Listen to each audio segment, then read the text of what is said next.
Dios me les bendiga, mis amados hermanos, este bonito lunes 11 de abril del 2022, hermanos, lunes 11 de abril. Y bueno, pues vamos a tener, como ya es costumbre, hermanos, nuestra reflexión sobre la pregunta: ¿cómo puedo caminar con sabiduría? Vamos a orar, hermanos, y vamos a encomendar este momento tan especial en las manos de Dios. Padre, gracias te damos, mi Dios, porque has sido fiel, porque por tu misericordia, Padre, nos ayudas a salir adelante de cualquier situación complicada en la vida, pero también nos provees, mi Dios, de lo necesario, pero sobre todo de tu palabra. Y el día de hoy, Padre, queremos meditar en tu palabra, queremos gozarnos en tu presencia, queremos que tomes nuestra mente y nuestro corazón para reflexionar, mi Dios, y sobre todo vivir de acuerdo a tu voluntad. Dame gracia delante de tu iglesia, Padre, en el nombre de Jesús. Amén.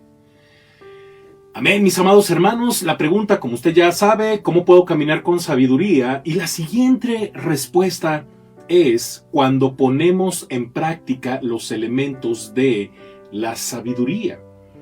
Y bueno, hermanos, pues vamos a comenzar en esta primera parte, hermanos, a responder, a meditar sobre los elementos, hermanos.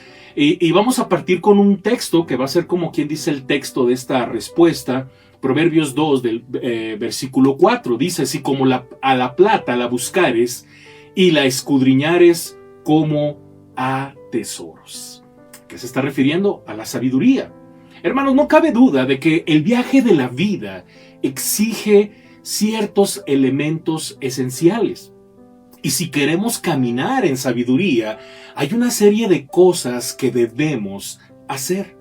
Tenemos que hacer, hermanos, y pensar de cierta forma, tenemos que realizar determinadas acciones si queremos buscar y adquirir y vivir con la sabiduría divina.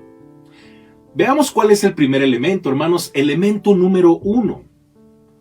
Tener una determinación firme de caminar sabiamente. Fíjese bien qué elemento tan importante, hermanos. El primer requisito para caminar sabiamente es tener una determinación firme de obtener sabiduría.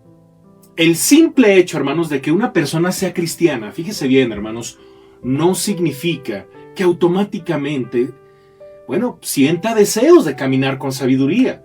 Debemos decidir conscientemente e intencionadamente buscar la sabiduría divina y caminar en ella. Aquellos que tienen al Espíritu Santo, hermanos, viviendo en ellos, no toman decisiones sabias automáticamente, ni tampoco se involucran en acciones sabias. Más aún, una cosa es saber qué hacer y otra cosa es hacerlo. Debemos pedirle al Espíritu Santo, consciente y voluntariamente, hermanos, que nos guíe hacia la sabiduría y que nos dé valor para caminar en ella. También nos enfrentamos con el desafío de tomar decisiones en áreas muy diferentes. Algunas decisiones tienen que ver con la salud, otras con el trabajo o la familia. En otros casos se trata del uso del dinero o los recursos materiales. Y hay otras que involucran nuestra devoción personal al Señor. Cada una de estas áreas tiende a cambiar con el tiempo. Nuestra salud no es siempre la misma. Nuestros proyectos laborales cambian, nuestra familia crece y se desarrolla. Nuestros recursos e ingresos pueden cambiar y la cantidad de tiempo que pasamos con el Señor suele variar. Continuamente, hermanos, nos encontramos en situaciones nuevas, enfrentándonos a circunstancias nuevas. Para caminar con sabiduría debemos pedirle al Señor diariamente, conscientemente e intencionalmente que nos revele su sabiduría para cada área de desafío, dificultad u oportunidad que se nos presente. Una determinación firme, hermanos, de caminar con sabiduría viene de tener asentadas en nuestros corazones y mentes la seguridad de la omnisciencia de Dios y un compromiso firme de hacer lo que sea para adquirir sabiduría. ¿Creemos realmente, hermanos, que todo lo que Dios nos dice es bueno, verdadero, sabio y para beneficio eterno? ¿Estamos completamente seguros de que conocemos la voluntad de Dios, de agradarlo, de ser conformados a la semejanza de Cristo y ser parte del plan de Dios? ¿De que caminar con sabiduría es la forma de cumplir el propósito de Dios para nuestra vida? ¿De que el camino de la necesidad, o más bien de que el camino de la necedad siempre termina en problemas, dificultades y pesares? Es sorprendente, hermanos, el gran número de personas que dice creer que la palabra de Dios es buena, verdadera, sabia y para beneficio eterno, pero ponen en duda a Dios y deciden seguir su propio camino. Muchas veces, hermanos, no admiten abiertamente que creen en sus caminos o que creen que su camino es mejor que el de Dios, pero dicen cosas tales como traté de hacerlo a la manera de Dios, pero no funcionó. La verdad es que esas personas no tratan seria y firmemente el camino de Dios, o de lo contrario, sabrían realmente que funciona. Existen todas las posibilidades, hermano, de que la persona que pone esas excusas sea alguien que no ha buscado a fondo toda la sabiduría de Dios en cierto asunto. O se trata de alguien que ha intentado seguir una mezcla del camino de Dios y del suyo propio. Sea como sea, no han obedecido del todo a Dios. Querido hermano, si esta es la forma de tu razonamiento respecto a Dios, te animo a volver a la palabra de Dios y a leer todos los pasajes relacionados con el asunto que te preocupa. Y después, haz lo que dice la palabra de Dios, querido hermano. Algunos podrían decir, no creo que a Dios le preocupe esa área de mi vida. Pero déjame decirte, querido hermano, que a Dios le preocupan todos los aspectos de nuestra vida, pequeños y grandes. Puede que los que ponen en duda a Dios digan cosas tales como, la Biblia fue escrita hace miles de años y los tiempos han cambiado, la tecnología ha cambiado, pero el corazón humano no. La Biblia se puede aplicar perfectamente hoy día a todo lo concerniente al comportamiento humano. Los seres humanos saludables no hacen cosas que saben con seguridad que les causarán dolor, daño o una pérdida irreparable. Quien conscientemente elige un camino que no sea el de Dios, debe creer que sabe mejor que Él lo que le traerá gozo, felicidad y ganancia. Si desobedecemos a Dios, preguntémonos ¿por qué? ¿En qué basa nuestra decisión de saber más de Dios o de nuestras decisiones de que nuestras decisiones son mejores para nuestra vida que las decisiones de Dios? Al fin de cuentas, hermanos, debemos confiar en lo que Dios nos dice en cuanto a qué es mejor para nuestra vida. Es probable que tengamos que pasar por situaciones en que nos parezca que, tomando como base lo que aprendimos o experimentamos en el pasado, el camino de Dios no se pueda aplicar a nuestras circunstancias. En dichas situaciones, tenemos que movernos en contra de nuestros instintos naturales y abrazar por fe lo que dice Dios, confiando en que nuestro amoroso Padre Celestial nos está guiando por un camino que al fin nos traerá gozo y plenitud. Pensemos por un momento, hermano, en la siguiente situación. Un hombre tiene que decidirse entre dos ofertas laborales que parecen iguales en desafío y oportunidad. Una de las ofertas le proporcionaría un aumento salarial considerable, pero significaría irse a vivir lejos de la ciudad. Colegio e iglesia en los que él y su familia están involucrados y donde tienen crecimiento espiritual y bendición. En su corazón este hombre siente que el Espíritu Santo le guía a aceptar la posición peor pagada para poder quedarse en su hogar, comunidad e iglesia. Sin embargo, hermanos, todos los que le rodean le animan a aceptar el otro empleo. ¿Qué debería hacer este hombre?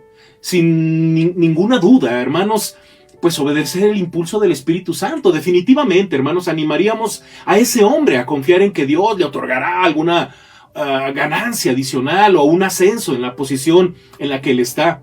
Dios honrará su sacrificio monetario para traerle bendición a su familia. Esto es como lo que le pasó a David, cuando él estaba básicamente con toda la ventaja de poder capturar a Saúl, incluso de matarlo.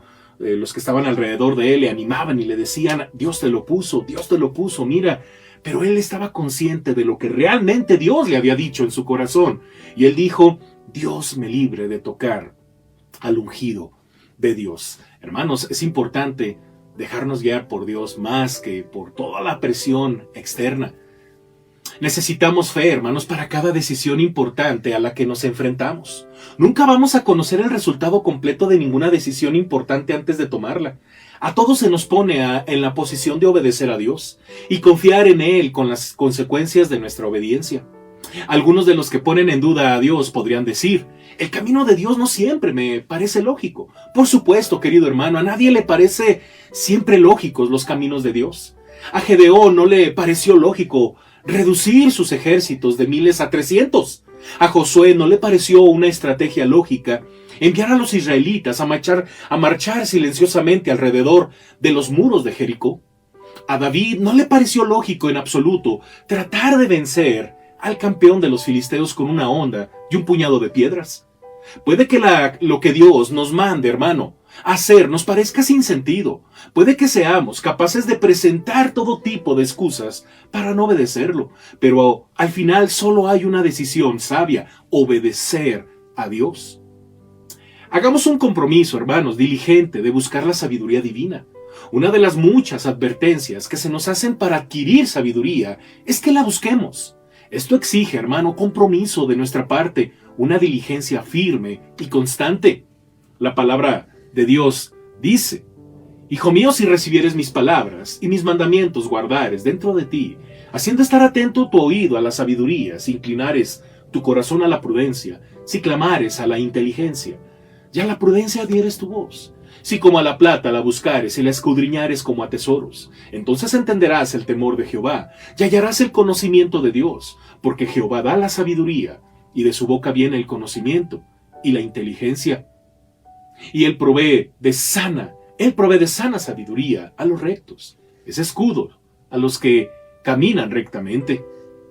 Hermano, la búsqueda de la sabiduría es claramente un proceso activo. Conlleva a inclinar el oído, poner el corazón, gritar y alzar la voz. Exige buscar e investigar. Por eso, hermanos, volvamos a leer Proverbios 2:4. Si como a la plata la buscares y la escudriñares como a tesoros. Dios dice que la sabiduría, querido hermano, vale más que cualquier tesoro tangible. Yo te pregunto, hermano, ¿te gustaría esforzarte para buscarla? Oramos. Padre, gracias, mi Dios, porque en esta reflexión nos queda claro, Padre, este primer elemento de tener toda la voluntad, Padre, toda la actitud de ser sabios. Padre bendito, ayúdanos en nuestra fe, ayúdanos, Padre, en nuestra actitud. Ayúdanos a entender lo importante de revestirnos de tu palabra, de tu sabiduría, de dejarnos guiar por tu Espíritu Santo. Que seamos una iglesia sabia, Padre, y que tengamos toda la intención de siempre buscar tu palabra, la reflexión bíblica en armonía con toda tu iglesia. Obedecer, Padre, lo que le dices a tus siervos y tus siervos, Padre, obedientemente lo dicen a tu iglesia. Que seamos obedientes, porque no solamente queremos ser oidores, sino hacedores de tu palabra para honra y gloria tuya. Padre, en el nombre de Jesús. Amén. Amén, querido hermano, el día de mañana, acuérdate que esta semana es una semana especial, hermanos. Todavía el día de mañana tenemos la última reflexión, y digo última por el paréntesis que vamos a tener, hermanos, de esta Semana Santa. Y mañana seguimos teniendo nuestro estudio de cartas generales, carta a los hebreos, hermanos. Acuérdense que estamos estudiando el capítulo 7, este capítulo maravilloso, hermanos, que habla del sumo sacerdocio de Jesús como el de Melquisedec. Y esto es algo, hermanos, que va a ayudar mucho en nuestra teología y sobre todo en nuestra fe, hermanos, y tomando con mayor profundidad, hermanos, y pasión el sumo sacerdocio de Cristo, base de nuestra fe, hermanos. Entonces yo le invito el día de mañana a las 8 de la noche en las dos plataformas, en YouTube y en Facebook, y el día miércoles vamos a descansar y el jueves, hermanos, pero el viernes yo lo espero al culto de las 3 de la tarde. Tenemos un culto especial, hermanos, un culto devocional, ¿verdad? De las 3 de la tarde. Acuérdese que de alguna forma recordamos el sacrificio de Cristo en la cruz, ese momento en el que Él fue llevado a la cruz, ¿verdad? A morir por nosotros. Y bueno, yo lo espero, hermanos. Vamos a tener un culto devocional en vivo, vía YouTube y vía Facebook, hermanos, para que no se lo pierda, y pues va a ser de gran bendición. Dios me les bendiga, hermanos. Un fuerte abrazo. Los espero mañana, si Dios nos lo permite. Bye, hermanos.